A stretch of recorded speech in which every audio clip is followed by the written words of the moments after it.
So equal సింబల్ని ఏమంటాం మనం? అసైన్మెంట్ ఆపరేటర్ అంటాం. So thereby for example C equals A రాసినాం అనుకోండి, will assign the value of A to C. So thereby A value ఎంత ఉంది మనకి అస్జంప్షన్లో, దట్ ఈస్ 10. ఆ వాల్యూని మళ్ళీ సిలోకి స్టోర్ చేస్తున్నాం. So now the C value ఎంత మనకి 10. When this assignment operator is combined with arithmetic operators, the resultant operators మనకి ఈ విధంగా అవుతాయి. For example plus equals.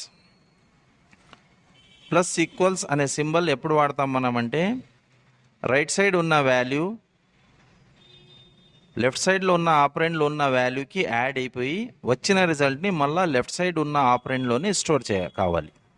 For example A plus equals B అన్నప్పుడు దీన్ని ఎక్స్పాండ్గా మనం ఏ విధంగా రాసుకోవచ్చు అంటే A equals A plus B. So A value is 10, B value is 20. So now the result of A is